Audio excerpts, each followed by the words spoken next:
Mateus capítulo 6, versículo 25. Vou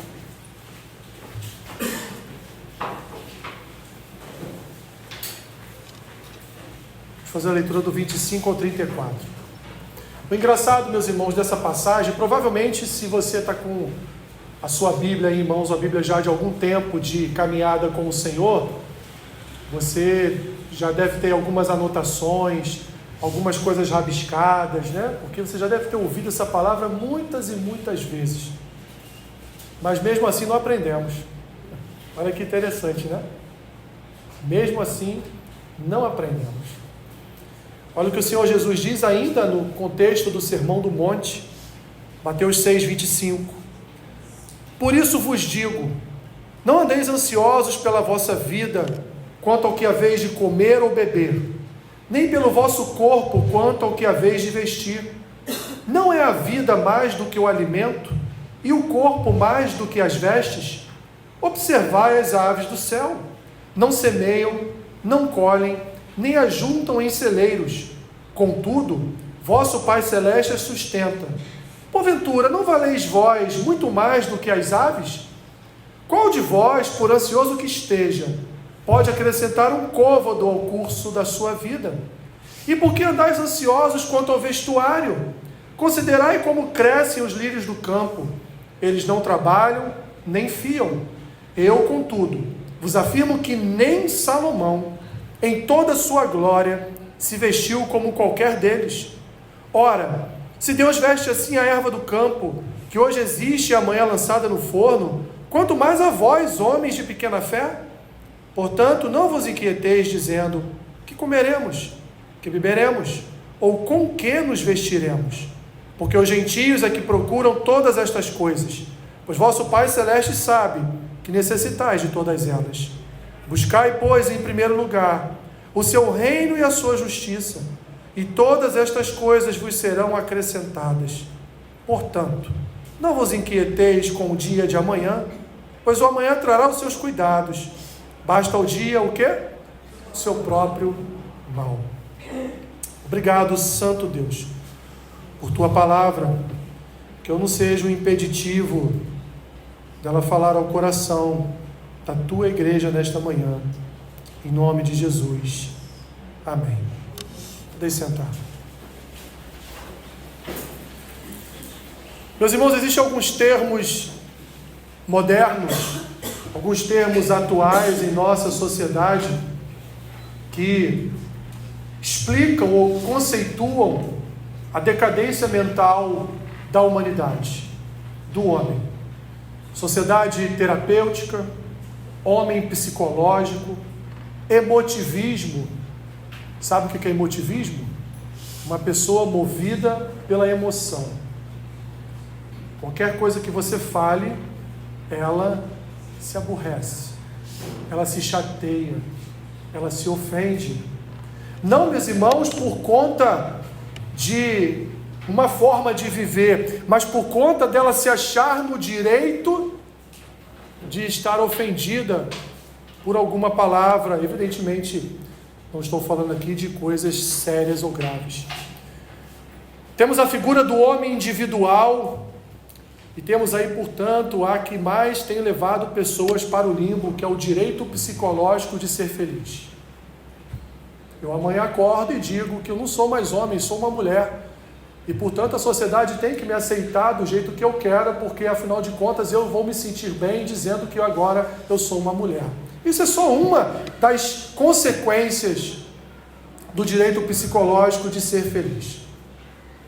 Querida igreja, em todo o mundo, cerca de 328 milhões de pessoas sofrem com transtornos de ansiedade. E desses 328 milhões, 56 milhões de pessoas são brasileiros. E em sua grande maioria, mulheres e jovens são os mais afetados. O que está acontecendo? O que está acontecendo nessa sociedade? Nas entrevistas nos postos de saúde, quando essas pessoas são atendidas com ataques de ansiedade, são revelados os mais variados casos que provocam ansiedade. Dívidas, problemas familiares, medo do futuro, insegurança do governo, insegurança no trabalho, insegurança em relação à sua família e tantas outras causas que trazem ao coração daquela pessoa essa ansiedade. Percebam, meus irmãos, que em nenhum outro texto da Bíblia Jesus fala de qualquer outra doença da alma. Jesus ele abre um parênteses no seu Sermão do Monte para justamente perguntar às pessoas por que as pessoas, já no seu tempo, alimentavam no seu coração a ansiedade. E por que Jesus falou sobre ansiedade? Por que ele tocou neste tema já no seu tempo? Porque, meus irmãos, a ansiedade é algo que é como se fosse uma venda em nossos olhos que nos cegasse diante das dádivas de Deus. Nós vivemos, meus irmãos, num mundo que ao mesmo tempo em que se fala de qualidade de vida, ao mesmo tempo que se fala de vida saudável, também nos faz viver todos os dias no limite da nossa mente, com pressão por resultados, com pressão por respostas, com pressão por apresentação de algo em nossas vidas. A ansiedade se torna então, meus irmãos, para nós, um estado emocional constante de apreensão. Vivemos sempre a expectativa de que algo ruim vai acontecer. E tudo isso acaba gerando em nós reações físicas e reações mentais desconfortáveis a nós. Quer exemplo? Pessoas que fazem concurso público. No meu trabalho está assim, está cheio. Não tem um só que não tome um Rivotril todo dia. Pessoas que vão fazer exame de direção. Jesus. Talvez essa seja a pior prova da vida de uma pessoa, né? Perna treme, esquece como é que se dá seta, não sabe nem mais passar marcha, de tão desesperado que fica quando está ali diante do instrutor para aprender, para passar na prova, a famosa e maldita prova de direção do Detran, né? Não só isso. Entrevista de emprego. Quantos são eliminados de uma entrevista de emprego porque estão ali diante do entrevistador apavorados com as perguntas mais básicas que lhes são feitas? É um mal, meus irmãos, infelizmente, que quer nos dar a sensação de que nós devemos ter o controle de todas as situações. E é exatamente por isso que nós sofremos, meus irmãos, porque não temos o controle de nada. De absolutamente nada em nossas vidas, a não ser daquilo que você faz. E é exatamente isso que Jesus quer mostrar neste texto, que nós não temos o controle de nada. Mas a boa notícia, meus irmãos, é que em que pese não termos o controle de nada, Deus tem o controle de tudo. E por que então não estamos seguros neste controle de Deus? Por que então não nos sentimos confortáveis em sabermos que Deus tem o controle de tudo? Aliás, é uma frase que utilizamos muito, né? Para os outros. Ô, meu irmão, calma teu coração, Deus está no controle de tudo. Mas quando o descontrole vem sobre nós, nós não nos utilizamos dessa frase para nós mesmos. Percebam, meus irmãos, que as analogias feitas aqui por Jesus refletem as preocupações da sociedade e do tempo em que ele viveu. Uma sociedade que não tinha redes sociais, uma sociedade que não tinha prova do Detran, uma sociedade que ainda não tinha concurso público, uma sociedade que ainda não tinha a pressão por resultados no seu trabalho, mas era uma sociedade que tinha, meus irmãos, duas preocupações, porque era uma sociedade essencialmente ou especialmente agrícola. Então era uma sociedade que se preocupava com duas coisas: qual a roupa que eu vou colocar amanhã e o que eu vou comer. Eram as preocupações que as famílias do tempo de Cristo tinham. Essa era a luta diária daquela sociedade, ter uma roupa para colocar, principalmente no frio, e ter o que comer, porque comida era algo escasso. Você pensa que nos tempos de Jesus, você podia ir embora para sua casa depois do culto e fazer uma ligação e pedir um frango. Não era assim não.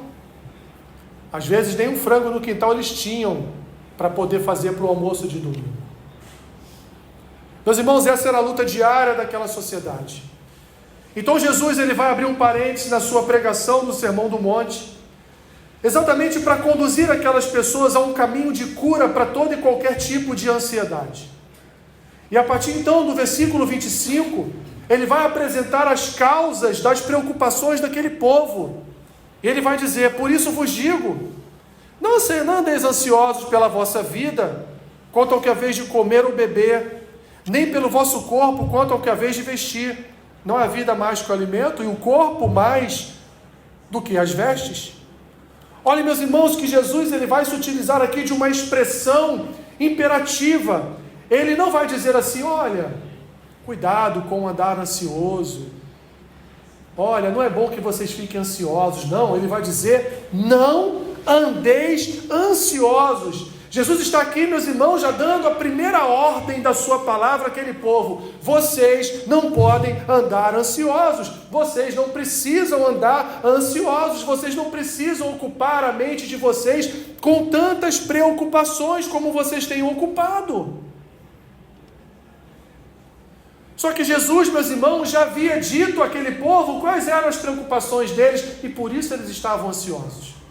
Se olharmos para os textos anteriores, Jesus já emite sinais claros de que a busca por riqueza era a principal causa de ansiedade no coração do povo.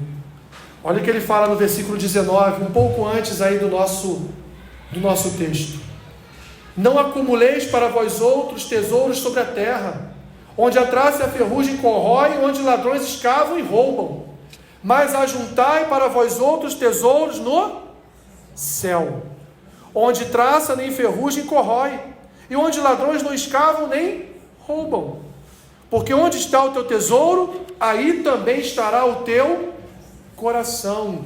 E ele vai complementar aqui no versículo 24: ninguém pode servir a dois senhores, porque ou há de aborrecer-se de um e amar ao outro, ou se devotará a um e desprezará o outro. Então ele diz: não podeis servir a Deus e às riquezas. Meus irmãos, quantos não se frustram? E aí ele começa: por isso vos digo.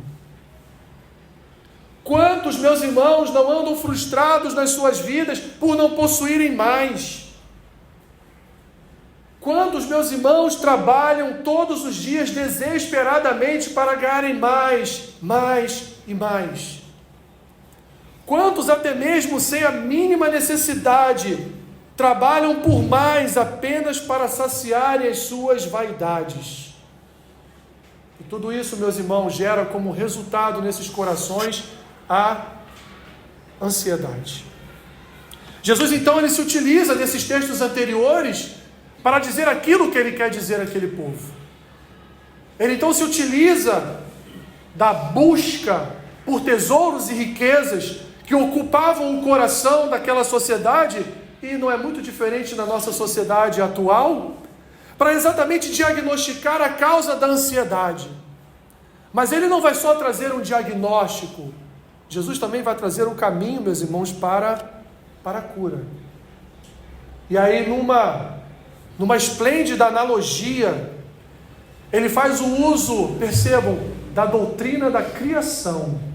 Jesus aplica a teologia aqui.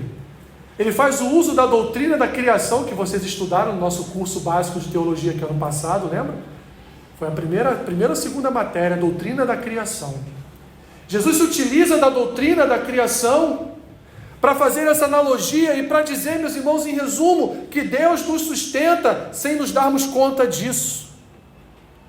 Jesus revela para aquele povo no seu sermão um Deus abençoador que cuida da sua criação. E mais uma vez agora, na sua segunda frase, no seu segundo parágrafo, versículo 26, ele vai se utilizar de mais uma ordem. E ele vai dizer: observai as aves do céu.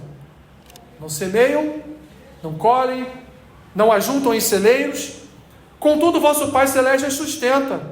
Porventura vocês não valem muito mais do que as aves?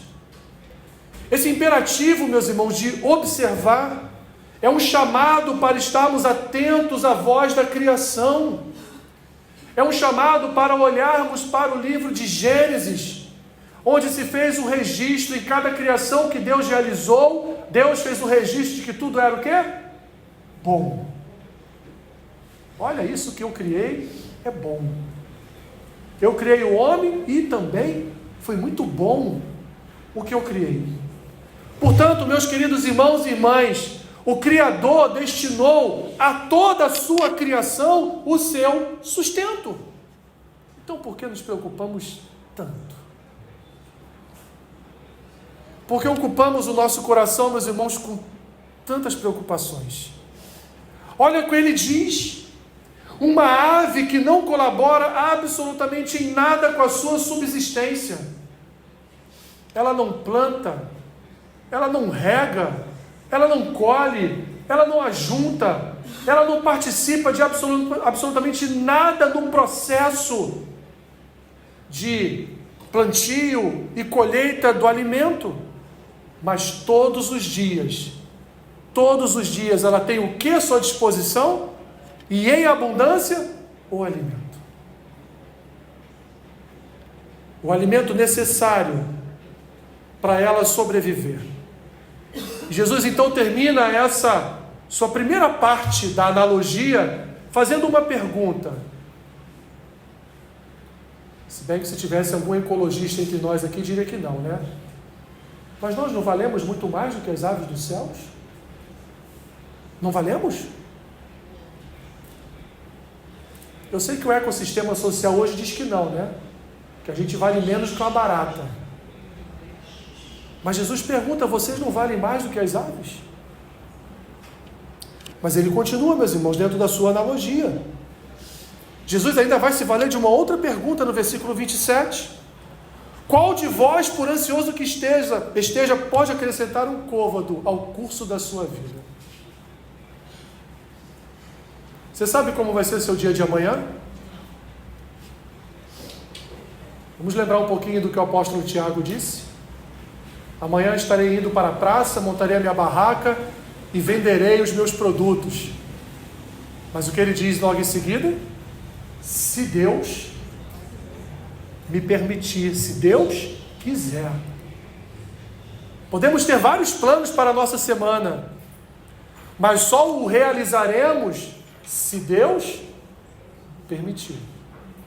Você pode ter uma agenda na sua casa, você pode fazer as suas anotações: segunda é isso, terça é aquilo, quarta é aquilo, quinta eu tenho uma fisioterapia.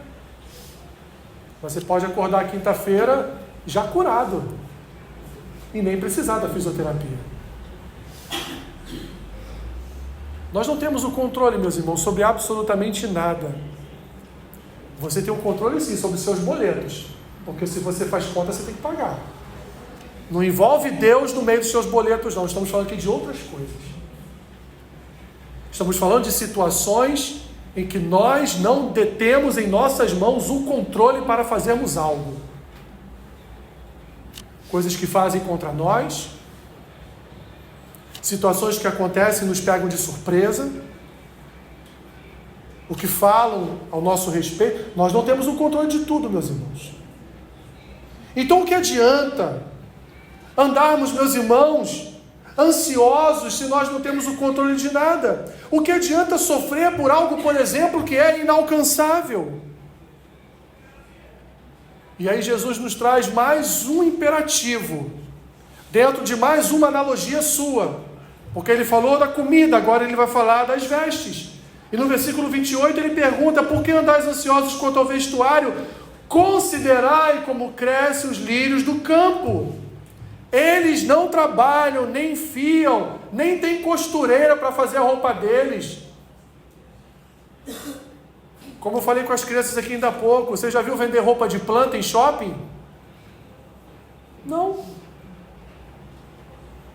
Os lírios não colaboram em nada para serem bonitos como são. Os girassóis não colaboram em nada para serem bonitos como são. As rosas, a samambaia e tantas outras plantas, qualquer tipo de árvore, eles não colaboram em nada para terem a sua aparência, mas eles têm a sua aparência por quê? Porque Deus os fez assim.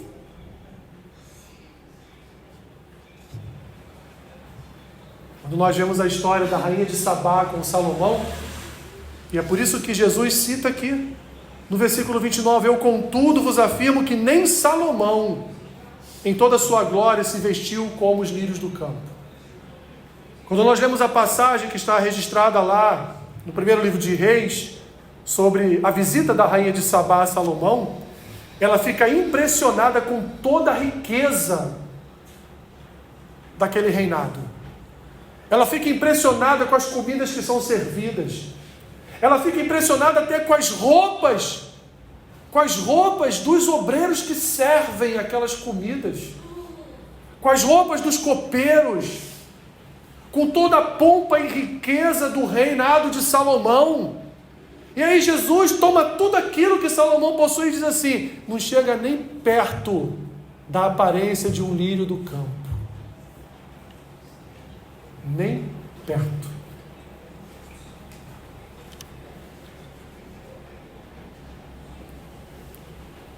Após isso, meus irmãos, Jesus chega à sua primeira conclusão. E sabe o que ele diz? Que nós somos pessoas de pouca fé. E verdadeiramente somos. A pandemia mostrou isso. A pandemia denunciou uma igreja fraca, sem fé, apavorada, crente com medo de morrer. Tá bom, eu não quero morrer agora. Mas crente apavorado com medo de morrer. Jesus então chega à sua primeira conclusão no versículo 30. Ora, se Deus veste assim a erva do campo, que hoje existe, amanhã lançada no forno, quanto mais a vós outros, ele completa, homens de pequena fé. Porque andais ansiosos. O fato de observar, meus irmãos, e considerar a criação, já deveria automaticamente nos conduzir a confiarmos em Deus e no seu poder sustentador. Mas Jesus traz uma segunda conclusão. E essa sua segunda conclusão também vem recheada com um novo imperativo. Não vos inquieteis. E aqui, meus irmãos, a sua segunda conclusão é pior do que a primeira. Era melhor que tivéssemos ficado só nos homens de pequena fé. Mas agora Jesus vai dizer no versículo 31, portanto não vos inquieteis dizendo que comeremos, que beberemos ou com que nos vestiremos. E aí ele traz a sua conclusão. Quem é que se preocupa com isso? Está aí no texto, versículo 32. Por quê? Os gentios é que procuram todas estas coisas. Quem é gentio? Sinônimo de ímpio? Sinônimo de não cristão? São eles que procuram todas essas coisas. São eles que se preocupam com o que comer. São eles que se preocupam com o que vestir. São eles que se preocupam com aquilo que não tem um controle. E Jesus está dizendo, vocês não são só homens de pequena fé. Vocês são homens também que estão se parecendo com os gentios. E o que é um gentio, meu irmão e minha irmã? Senão aquele que não conhece o Senhor, senão aquele que não tem aliança com o Senhor, senão aquele que não serve ao Senhor, senão aquele que jamais consideraria a sua obra de criação. Quem é o gentio? Senão aquele que anda na sua vida de forma regalada, de forma a que ele tenta ter um autocontrole sobre as suas ações, sobre o que acontece sobre a sua vida. Jesus, meus irmãos, nos compara as pessoas ansiosas aos gentios. Eles que procuram poder, eles que procuram riqueza, eles que procuram fama, eles que procuram dominar, Eles que procuram todas essas coisas. E é por isso que eles andam ansiosos.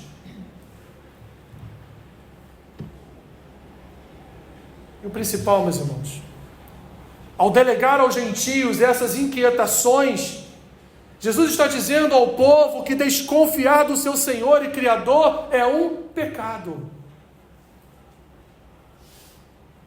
Então a ansiedade oriunda de uma alma que não confessa a confiança em Cristo Jesus está pecando. Homens de pequena fé, vocês são como gentios e vocês pecam como gentios. Não estou falando vocês não, meus irmãos, estou falando aqui as palavras de Jesus. Por quê? Ele vai completar, meus irmãos, versículo 33. Buscai, pois, em primeiro lugar, versículo 32 ainda. Porque os gentios é que procuram todas essas coisas. Por quê? Por que nós devemos confiar em Deus? Porque o nosso Pai Celeste sabe de tudo que nós necessitamos. Mas agora vem o desafio, meus irmãos. Se nós sabemos que o Pai sabe de tudo que necessitamos, então por que nós não deixamos que Ele traga a nós aquilo tudo que nós necessitamos?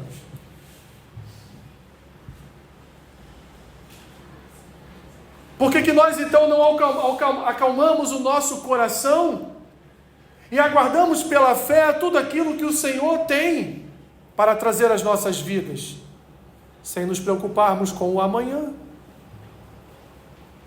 Mas Jesus não termina aí. Ele denunciou o pecado. Ele denunciou a natureza do pecado, que é a busca por riqueza. Ele denunciou qual é o povo que busca isso, que se preocupa com isso, que fica ansioso por isso. Ele denunciou que todo crente que anda ansioso por conta de riquezas, por conta de dinheiro, por conta de preocupações, em que ele não possui sob suas mãos o controle, está andando em pecado. Ele apresenta o caminho, a direção, e apresenta agora a cura, meus irmãos. No versículo 33, Jesus nos apresenta então a sua cura. E mais uma vez ele nos apresenta um imperativo: buscai. Buscai, pois, em primeiro lugar o seu reino e a sua justiça, e todas estas coisas vos serão acrescentadas. Todas as coisas serão acrescentadas se nós fizermos o quê? Apontarmos a direção do nosso coração para o reino e a justiça de Deus. Só assim, meus irmãos, nós viveremos em paz. Só assim, meus irmãos, nós não viveremos as inquietudes dessa sociedade. Só assim nós não estaremos alimentando preocupações deste mundo em nosso coração. Só assim nós não nos atemorizaremos com as más notícias. Só assim nós não estaremos desesperados pelas guerras e rumores de guerra. Mesmo, meu irmão e minha irmã, diante de uma grave enfermidade, quando nós voltamos os nossos olhos ao nosso Senhor, o nosso médico celestial cuida de nós. Ainda que você ande pelo vale da sombra da morte, você não temerá mal algum. Por quê? Porque você confia no Senhor. Porque você sabe que Ele tem o controle de todas as coisas em suas mãos. Porque você sabe que o Senhor é o teu castelo forte. Ele é a tua torre de refúgio. Você sabe que praga nenhuma alcançará a tua casa. Porque toda a sua segurança e todo o seu sustento vem do Senhor. É Ele que guarda. É Ele que protege. Ele é soberano, não eu. Ele é soberano. E a vontade dEle sempre estará sobre a minha vida. Como disse Davi num salmo, Ele já tem todos os dias da minha história escritos pelas suas próprias mãos. Antes que eu viesse ao mundo, antes que eu fosse ali um pequeno ser ainda no ventre da minha mãe, o Senhor já tinha toda a minha história registrada. Ele já tinha cada passo determinado, um a um, até o último dia da minha vida. Por que então, meus irmãos? Porque o nosso coração fica tão ansioso E às vezes com tão poucas coisas. Ele vai terminar essa parte do seu sermão no monte, no versículo 34, dizendo: portanto, não vos inquieteis com o dia de amanhã, pois o amanhã trará os seus cuidados, basta o seu dia, o seu próprio mal.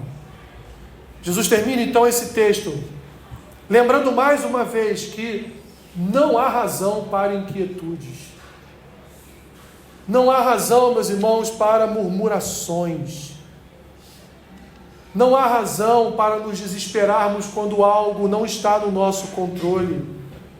Está no seu controle salvar o teu filho? Salvar a tua filha? Está? Está no teu controle salvar o seu marido? Não está. Está no seu controle decidir quem será salvo ou não? Em absoluto. Quanto a isso, então, nós não temos mesmo nenhum tipo de controle. Mas nós temos algo que o Senhor nos concedeu, quando Ele nos controlou por completo, através da obra de Jesus. E o nome disso é confiança. E Ele nos dá a medida da fé, a medida da confiança, para depositarmos toda a nossa esperança nele, e somente nele. Para confiarmos por completo. Uma ilustração que eu quase sempre uso aqui com os irmãos. É como se fôssemos ainda pequenas crianças, e o nosso pai na piscina dissesse para nós: vem, pule. E você fica ali, na beira da piscina pensando: mas se eu for e ele não me segurar, eu não sei nadar, vou morrer afogado. Mas a criança confia no seu pai. Ela pula. Pelo menos comigo o Arthur pulava, né? Ela pula. Assim somos nós, meus irmãos. Devemos pular na piscina, no colo de Deus, que Ele vai nos segurar. Ele vai nos sustentar. Ele vai nos guardar. Porque mesmo em dias maus, meus irmãos, nós estamos debaixo dos cuidados do Senhor. Eu não sei a que ponto você tem andado ansioso, a que ponto você tem andado preocupado com coisas da vida, mas uma coisa eu sei, meu irmão e minha irmã: busque em primeiro lugar o reino de Deus e a sua justiça, e espera no Senhor. Lembra lá do Salmo 37? O Salmo 37 tem várias advertências sobre confiar em Deus. Ainda que o ímpio venha contra a tua vida, ainda que seus inimigos queiram dar cabo da sua vida, ainda que exércitos se levantem, ainda que as coisas estejam de mal a pior, o Salmo 37 nos convida o quê?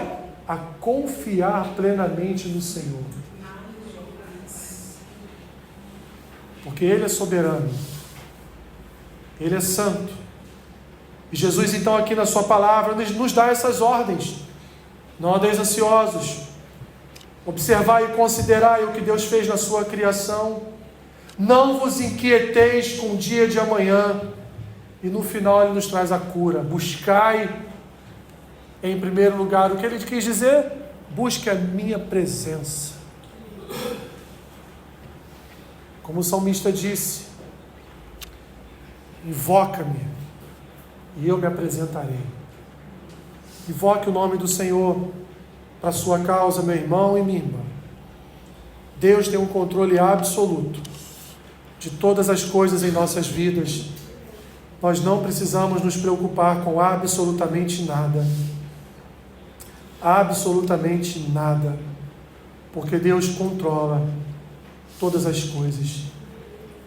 E se o seu povo confiasse mais no seu santo nome, se o seu povo confiasse mais no seu poder, na sua soberania, não estariam em consultórios de psicólogos tomando Rivotril.